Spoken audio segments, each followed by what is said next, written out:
Welcome to our pricing podcast with the Professional Pricing Society. I am Lisa Fisher with PPS. Today we will feature Philip Huthwaite, CEO and founder of BlackCurve. You can find Philip at philip.huthwaite@blackcurve.com. Today's topic of discussion is how companies can fine-tune their pricing. Hello, Philip, and thank you for joining us. We're happy to have you and look forward to your pricing expertise. Hello, Lisa. Thank you for inviting me. Absolutely. So we'll go ahead and get started, and Philip's going to share some awesome pricing information with us. So, Philip, what common pricing errors do you see companies make most often? So typically, just to sort of set the scene, BlackCurve is a cloud-based price management and price optimization platform, and we work with companies to help fine-tune their pricing, and that's why we've kind of kindly been invited today to talk about how to fine-tune your pricing. We typically see common errors that companies make is a number of errors in terms of an over-reliance on Excel to manage their pricing is a key one. One simple formula drag on an Excel spreadsheet can cause large problems. We see an over-reliance on cost-plus pricing. So whilst cost-plus pricing is fair, it's justifiable to customers and ensures a reasonable margin, it does limit customers' ability to positive price discriminate or positively price segment their strategy to different customers. Sometimes we work with companies who, if costs go down, sometimes their prices also go down because they've linked their markup automatically without necessarily the checks in place to keep that higher price. Because if customers are still buying from you at that higher price, there's no reason why, just because your costs have gone down and you've managed to be more efficient, that you can't still sell at that higher price. Also, when people are using cost plus pricing, it ignores the value that your product is providing to customers, and it ignores that willingness to pay. I mean, how many of us go and buy a coffee in the morning, say from Starbucks? My favourite is a cappuccino. It's £3.10 currently. Does it really cost that much? I think not.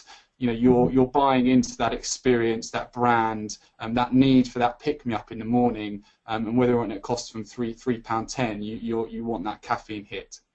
Mm-hmm. We sometimes find that sales teams are also over-discounting. This may be because they've got a lack of discount control. They're not, the pricing manager, or there might not be a pricing manager. There's no information to the sales force. They don't know what prices have been achieved by, say, Jane up in the north of the country versus Bob down in the south. Will that customer who's buying from you time and time again still continue buying from you if you stop discounting? Once you've made that initial transaction, a lot of the time they value that relationship. So you can start to try different tactics and maybe not discounting. Also, we see companies only making pricing updates once a year, and that's because a lot of the time pricing changes can be time consuming, especially if you're a company that's got thousands, if not hundreds of thousands of products, customers that are geographically spread. It's a bit of a pain to do it. There might be a drawn out manual approval process. There may not be the tools in place to apply advanced pricing strategies. But we've got to remember that pricing is a journey, and you need to be constantly innovating, testing, tweaking to get those incremental gains. If you see an error, can you change it quickly if you don't have the tools in place? It's unlikely that you will be able to.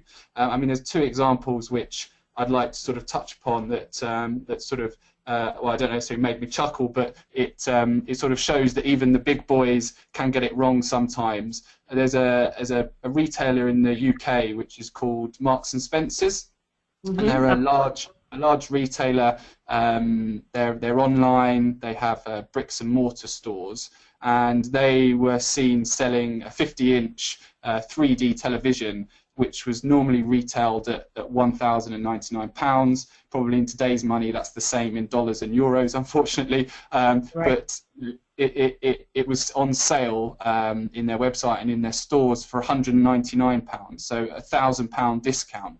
You know, once that got known on Twitter and social media, you know, you can imagine the orders flooded in, and as a result, once they realised that mistake, they quickly changed it, and there were many disappointed customers who'd completed an order but hadn't received it. But actually, in Marks and Spencer's, as a positive for them, for the people who had actually already received the goods, they didn't do a product recall, and they accepted that error, and they just, you know, accepted it. And as a gesture of goodwill to the people who hadn't received that good, they actually gave them a £25 voucher. So they actually did very well, even though they completed an error.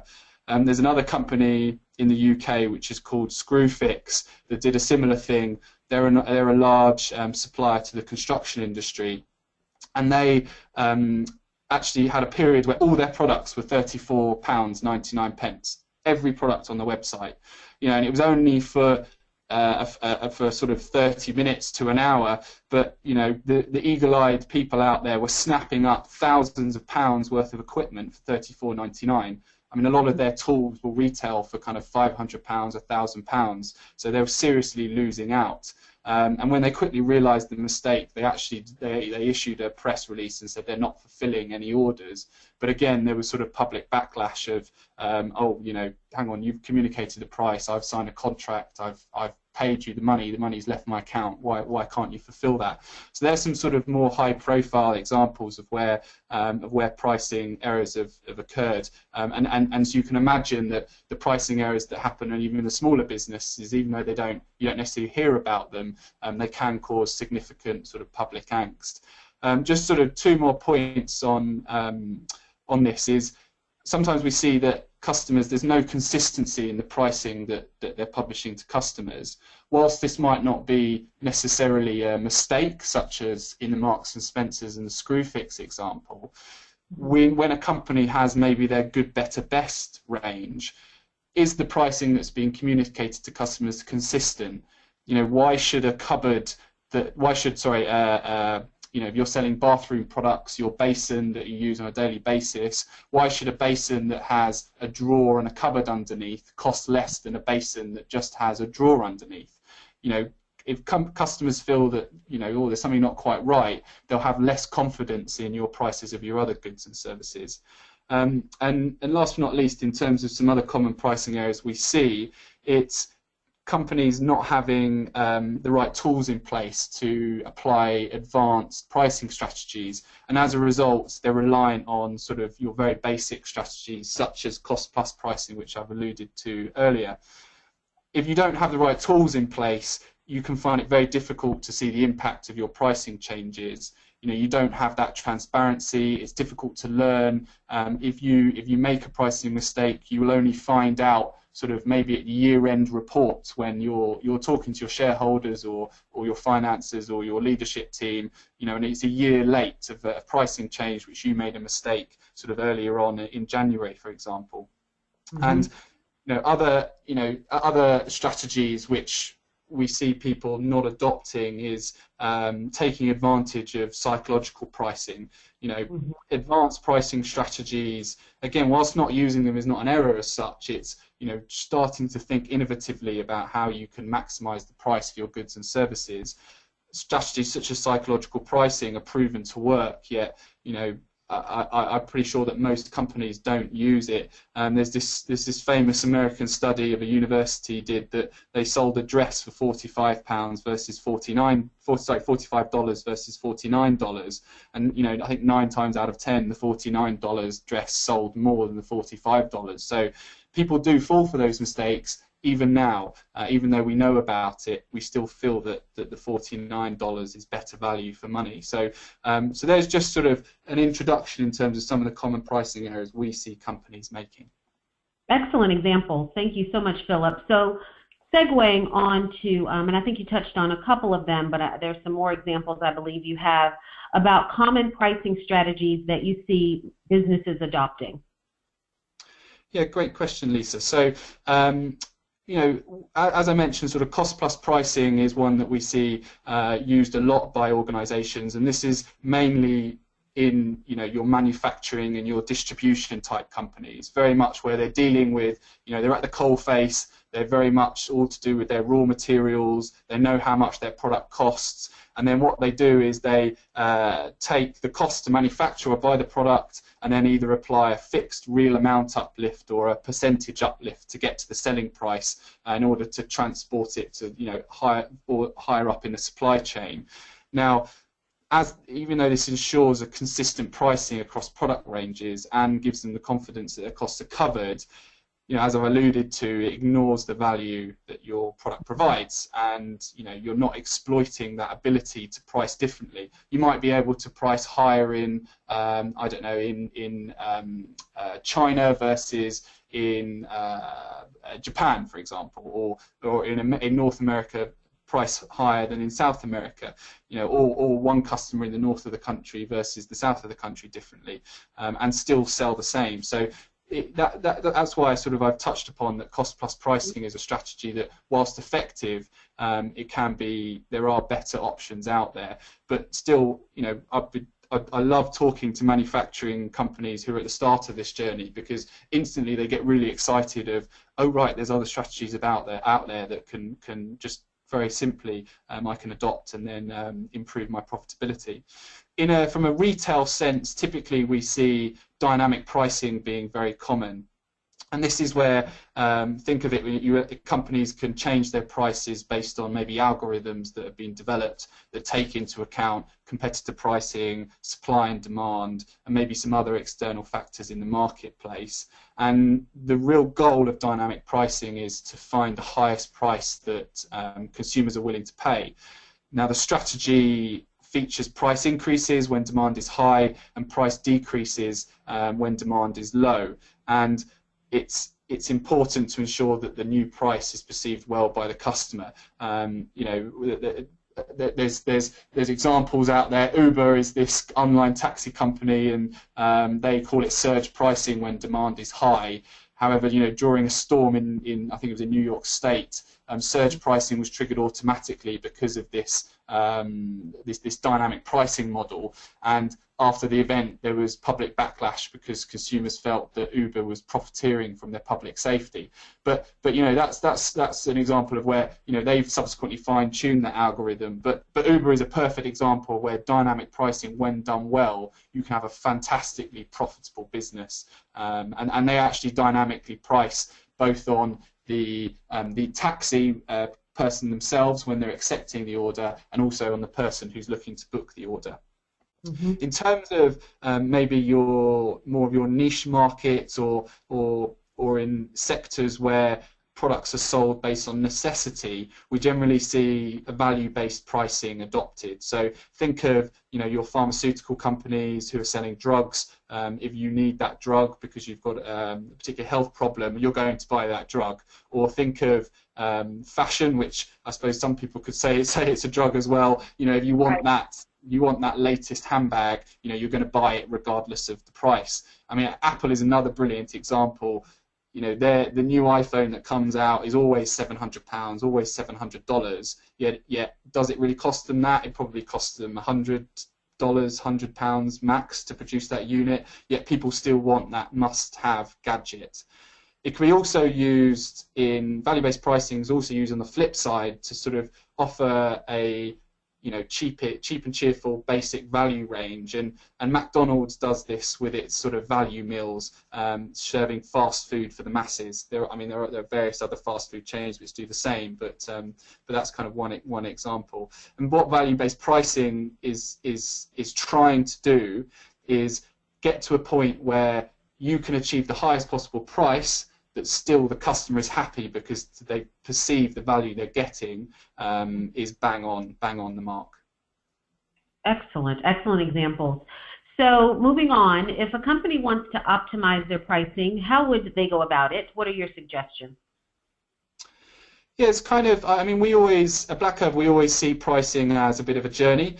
It's important to before anything to know that there's not one size fits all approach. Even if you look at your competitor, the pricing strategy that they have might not necessarily fit the way that you do things. So I just want to frame it initially that pricing is a journey. Now, there are certain steps that you can go through, and if a company is looking to optimize their pricing, and the first thing which we would recommend is get leadership buy-in. Before you do anything else, get leadership buy-in. No one man or woman or one pricing manager is an island. They are part of a business, and everyone has to be behind it, and everyone has to be behind that pricing can be a lever for profit growth or revenue growth, depending on what your overall corporate strategy is. There has to be a desire and faith that pricing can help.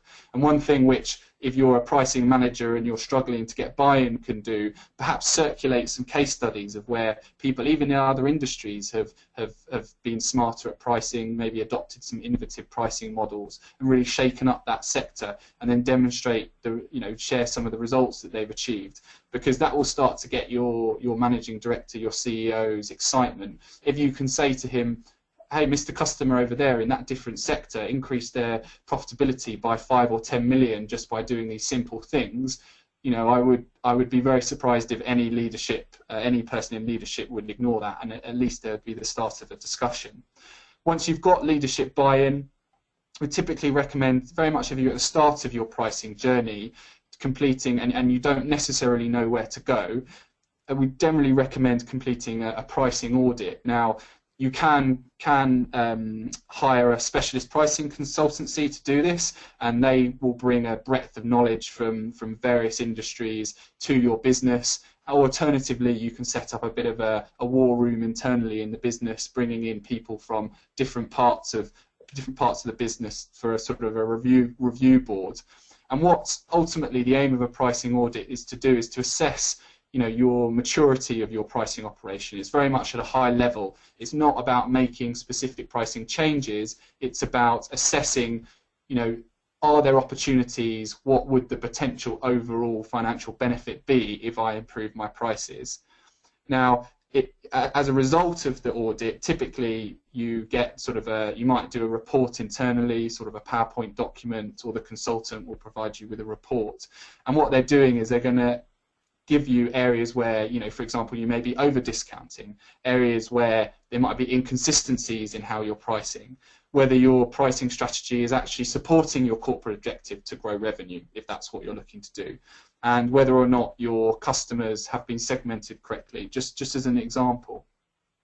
Once you've sort of done your audit and you sort of know roughly, I'm kind of confident that I'm not pricing correctly, I can sort of see maybe that I'm doing a bit of cost plus pricing, but I'm not doing anything more advanced, or I can see that I'm not really using psychological pricing well, or I can see that I have a number of customers that for some reason I'm over discounting and I don't need to. This is where you can start to move into more of a sort of deep dive analysis of your data. And again, you could either call upon external pricing consultants who sort of do this day in, day out, or if you have the analytical skills in your business, absolutely fantastic. You can set up a project to do that. And ultimately, the aim of this is to get to a point where you're making recommendations for individual price improvements at a SKU level. And what you'll do is you'll need to analyze your won orders against other data available. You need to analyze whether or not your current pricing strategy is correct. You need to understand, what is my price elasticity? Do price elasticity tests to get to a point of, are certain product groups more elastic than other certain product groups? Typically, if you engage with a pricing consultancy, they will quote margin increases of 2 to 5% on average as a result of this project. Now, initially, if the results are good after the back of the pricing consultancy phase or in-depth analysis, you've got some good wins. Then you might want to keep the relationship going with your consultant, or you might want to keep the relationship going or keep the project internally going, whereby you might have initially developed an algorithm off the back of your analysis to say, if this data source is doing this and Y data source is doing that, that means that I should change my price by X. You might want to slowly fine-tune that algorithm over time, and as I said at the start, pricing is a journey. You should be constantly tweaking and fine-tuning it. Last but not least on this particular topic, in terms of what a company can do to optimize their pricing, you may wish to, if you're not already, look at implementing a pricing tool to support your journey. Now, pricing tools basically help support that feedback loop where you can implement advanced pricing strategies, you can complete isolated pricing tests, you can then monitor the impact, you can then analyze the areas for improvement, and then make and implement those new pricing changes. And it's very much that rinse and repeat, that feedback loop, that cycle, that journey. You're never, perfection is always a thing which you're pretty much never going to get to, but you should always be striving to that, and pricing tools help you do that. The beauty of a pricing tool over perhaps an Excel spreadsheet is that everything happens in real time. Pricing decisions are typically more accurate. You're unlikely to get that accidental drag a cell formula conflict. Talking of conflicts, it will handle conflicts automatically. Typically, an Excel spreadsheet is a snapshot in time, and once you've implemented that pricing change, you lose that audit history of who did what at what time and why, and a pricing tool will enable you to do that. And last but not least, when you're coming up with these complicated algorithms, perhaps off the back of your consultancy that you've done, a pricing tool will take a lot of the effort out of applying that algorithm. It will do the number crunching effortlessly. Excellent. So you've given us some great steps, Philip, but are there any quick wins when it comes to fine-tuning your prices? Absolutely. So I'm a firm believer in low-hanging fruit. I love low-hanging fruit and sort of things which you can, especially if you're struggling to get buy-in from your leadership team, it's going to be important that if they've given you a bit of money to do some initial research, it's important to start showing results quickly. And generally, price elasticity, we recommend price elasticity is a good place to start. Do people buy more from you when your price drops? How much more do they buy? Do they buy less when your prices rise? How much less? And price elasticity measures the responsiveness of demand after there's a change in your product's price. If a small change in price is accompanied by a large change in quantity demanded, the product is said to be elastic or sensitive to price changes. Alternatively, if a product is inelastic, if a large change in price is accompanied by a small amount of change in quantity demanded. In terms of some examples of that, beef, apologies for the vegetarians out there, but beef is an example of a product that's relatively elastic because there's lots of alternatives available. And you can look at a whole host of other examples at your supermarket where there's multiple options available. Petrol, on the other hand, is inelastic because most people need it. They need to get from A to B. They need to drive their car. So even when prices go up, demand doesn't generally change much. Also, products with a stronger brand tend to be more inelastic, which makes building brand loyalty a good investment. Typically, businesses who charge higher prices, typically businesses that charge higher prices of demand for the product in terms of moving forward, if you can find your price elasticity, in summary of this, if you can find your price elasticity, it can help your company assess any product outliers, such as items where prices can be increased with no impact on sales. Some other sort of low-hanging fruit or other options which you may wish to adopt, you might think about reframing your product value. So it's easier to evaluate how much you're getting out of an £89 a month subscription than a £1,000 a year subscription, even though they average out to be the same. The end consumer can sort of digest that a bit quicker and see, oh, hang on, this is how much I get paid each year, therefore, £89 doesn't seem that much. Or likewise, if you're a business owner, this is how much budget I get each month, £89 or £1,000 a month doesn't seem that much. You might also wish to sort of amend some of your marketing wording or in some of the literature that you're sending out to customers. You might be issuing price lists to customers, for example. There was a CMU study who did a trial with various electronic components, and they managed to increase the price by 20% by just changing the messaging from a $5 fee to a small $5 fee. And therefore, that simple word made people think, oh, right, this is actually a good deal. You might also wish to sort of keep prices simple. So there's a great study in the Journal of Consumer Psychology whereby researchers found that prices that contain more syllables seem drastically higher to consumers. Think of your $1, 499.00 versus your $1,499 or your 1,499. For some reason, people think that the 1,499 just written out like that is cheaper than the item with more syllables. So it's thinking innovatively of how you can best sort of communicate your prices. And lastly on this, you might think about bundling items or that are typically purchased together in tandem. Great example of this is in the luxury car market.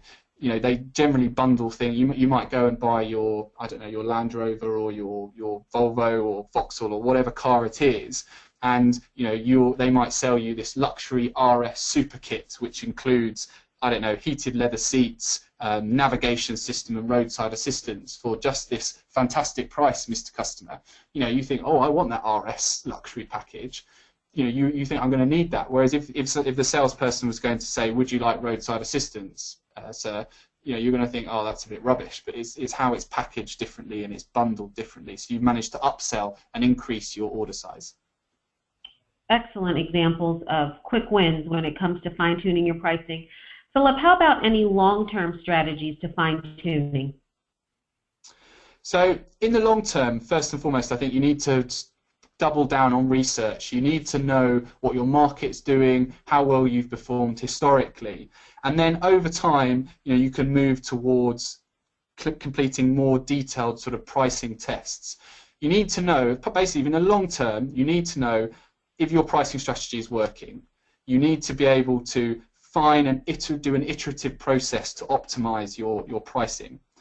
In order to do that, in order to fine-tune your pricing in the long term, you need to first of all set your business goals. So is your business goal, are you looking to grow revenue or are you looking to improve profits? Generally, if you're a publicly traded company, they always want to see revenue growth. So that's going to have a very different pricing decisions versus improving profitability.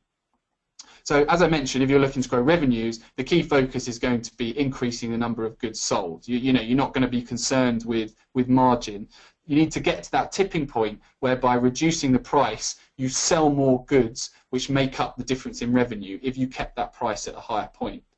Once you have your business goal, you can then determine what market or what products you're going to use for your pricing tests. You know, it's advisable to select goods and services that have a statistical representative sample, i.e. larger than average volume of sales. And once you've selected these parameters, you can have a separate control group in a similar product where you keep your prices constant as a benchmark. They don't have to be exactly the same products, but you might want to pick, for example, if you're selling kettles, your control group might be toasters, for example, as they're both sort of kitchen goods. And then you do the price test in small increments, such as you might pick a small set of products and then you test it over 30 or 60 days. You make your price change, you let it run for 30 to 60 days, and then you get the results to test whether it's significant. You can complete sort of variance analysis to get a solid conclusion of whether or not that pricing change is having an impact on your revenues and profits. And then, basically in the long term, it's about setting this framework in order for you to complete pricing tests, innovate, and fine-tune over a longer period. Because as much as you can do research of what-ifs, you now need to get actual results. Excellent. And so, Philip, what examples can you share of some companies who have successfully, fine-tuned their pricing? Yeah, I love hearing about companies who've done it well. What I'm going to do is pick sort of two that we've explicitly worked with, and then another that I came across a couple of weeks ago, which sort of I really enjoyed hearing about. So the first is a lighting manufacturer that we worked with, and they'd actually invested heavily in their manufacturing plant. They'd invested a lot of money to automate it. So if you think of a manufacturing plant, they're putting in robots to bring the cost to manufacture that good down. However, they had also adopted or sort of a historical legacy. They had a cost-plus pricing strategy, and therefore any gains that they'd made through automation were pretty much wiped out. That's because amongst the sales force, there was this general understanding that we needed to make a certain margin, and that was acceptable. So let's say the general understanding was a 30% margin was acceptable. They were making a 30% margin when the goods cost more to produce, and now they're still only making a 30% margin when the goods cost less to produce. Now, so as you can imagine, as any business leader would be, there's a bit of a frustrating process because you've spent a lot of money on your manufacturing plant, yet you still haven't seen any impact on your bottom line.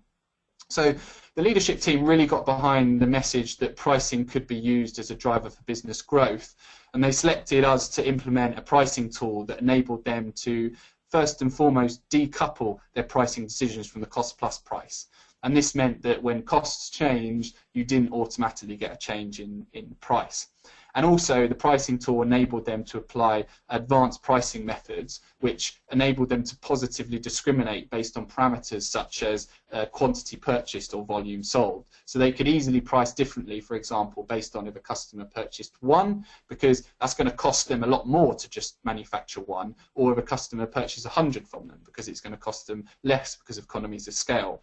Unfortunately, I can't share the exact financial benefits, but what I can say, just initially, even after the first 6 months of this tool running, the financial benefits were extremely positive. The second company was an entertainment company that we worked with, and they sold advertising that was broadcasted at certain times of the day. So think of radio advertising or TV advertising. You watch or listen to your entertainment for a period of time, and then an advert comes through. Now, they have a limited inventory each day because each channel or each station, you have a certain number of programs and a certain number of advertising slots. Before working with us, their pricing team had a number of levers which they could pull, such as they could price differently depending on time of day or day of the week. However, they were looking for a lot more flexibility in the way that they fine-tune their pricing. So they worked with us and they adopted our pricing tool to enable them to price differently based on things such as seasonality. If it's Valentine's Day or Christmas Day, for example, will more people be watching the telly on Christmas Day? Yes, because there's probably some key programs. Therefore, you should be able to charge more. Or think of the Super Bowl. The adverts either side of the Super Bowl and during the Super Bowl go for astronomical prices. So can you price differently based on time of day? We also, and I touched upon this earlier, enabled them to price differently and set up bundles of goods, so as a way to increase deal sizes. And also we gave them the ability to positively price discriminate based on who they were and how much they were purchasing from them, so they can quickly and simply set up different contracts. And this was another example of where by adopting some additional pricing levers and moving towards a more advanced pricing methodology, again, there were positive financial results. So the last example which I want to share with you, again I mentioned, unfortunately this wasn't one that we came up with, but it certainly impressed me a lot, was an air company called Air New Zealand. And they adopted this really clever marketing pricing strategy which was trademarked and called One Up. And what that did basically is that if you're booking an economy seat, so you're online, you're booking your flight with Air New Zealand, at the final checkout page, it will say to you, I've bought my economy seat, do you want to buy a business class seat? Yes or no? And at that point, it will basically say, well, what you could do is you can buy your economy seat now, but would you like to bid for the option to have a business class seat? And it will tell you what a typical winning bid is for that business class seat. You don't purchase that business class seat at checkout, but essentially you've said what your preference would be. So then you go away, you wait until point of departure or near to departure, and you'll get contacted and told, well, Mr. Customer, we've actually got sort of 3 unsold seats in business. Would you like to go ahead with that bid? And this is a fantastic strategy because what it does is it enables them to still sell business class seats at a higher price. But if there is inventory which is still not sold, they can still get it sold at a lower price. But previously it would remain unsold or empty. But they're getting money out of it. So that's an example of where the business class person who's paid full whack is not going to be upset because they didn't want to take the risk that they weren't going to get a business class seat. And again, the person who's bought that economy seat with the off chance they'll get an uplift, get sort of bumped up for a small fee is also happy, and the airline's happy because they've got more money. So it's win-win for everybody. And this is really where thinking outside the box from a pricing point of view is brilliant. And I hadn't come across a strategy such as this, and I'm already starting to think where else could this be applied. Excellent example. So in wrapping up, Philip, we've talked about lots of different topics. If companies want to optimize their pricing, how do they go about it? Quick wins we discussed, long-term strategies to fine-tuning pricing, and then some awesome examples. Let's wrap up and tell our listeners what are some pitfalls that they can avoid when fine-tuning their pricing. So I suppose, first and foremost, if you get your pricing wrong, it's going to cause a decrease in revenue and potentially profitability as well.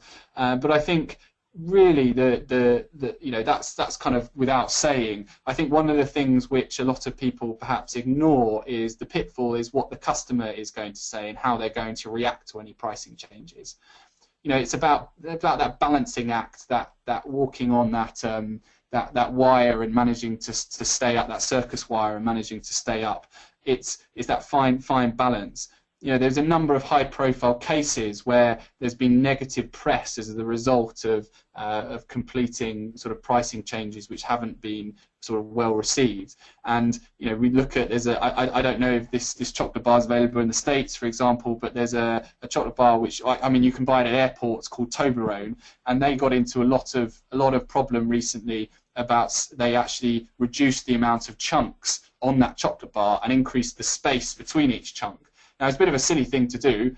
People started taking pictures on Twitter, and people were getting actually quite frustrated about this and saying this is ridiculous. And there was actually a lot of public backlash, and they had a lot of problems. Now, whether or not that public backlash will mean that they'll make less money, time will tell. But it's important to consider the customer when making pricing changes. Another example is Unilever.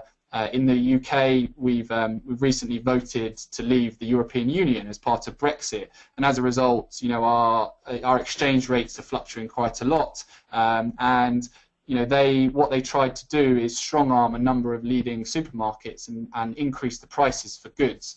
And as a result, during that sort of negotiation phase, a lot of the supermarkets for Unilever brands, the shelves were empty.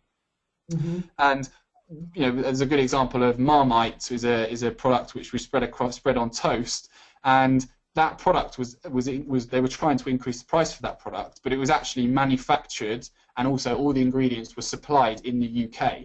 Therefore, it's not sort of open to currency changes. The cost is the cost. And they didn't fare very well off the back of making these pricing changes, and that was another example of a pitfall of making that pricing change. But really from a Marmite point of view, Unilever invested heavily in brand loyalty, so they'll probably get away with it. But you've got to consider public backlash. Finally, we've got Coca-Cola, a drinks company. They've got an example of where they implemented a value-based pricing strategy and almost probably took it to too much of an extreme. They started a trial on their vending machines whereby if the temperature increased, the cost of a Coke can would automatically increase as well. Now, that end consumers were like, goodness me, that's massively unfair. It's hot outside. I want to buy my refreshing Coke drink, and you're charging me a lot more than you would have done this morning when it was a bit chilly. So, there was massive public backlash on Twitter. They took a lot of, on other social media channels and on the news, they actually then backtracked, and this is no longer available. But hats off to Coca-Cola, though. They trialed that in one location before rolling it out, and some you win, some you lose some. But that's an example of, fine, it didn't work in that instance, but they weren't afraid to test, to tweak, to fine-tune, to innovate, to see if it would ultimately be a positive strategy for them. Excellent examples. Philip, thank you again for joining us and sharing your insights on how companies can fine-tune their pricing.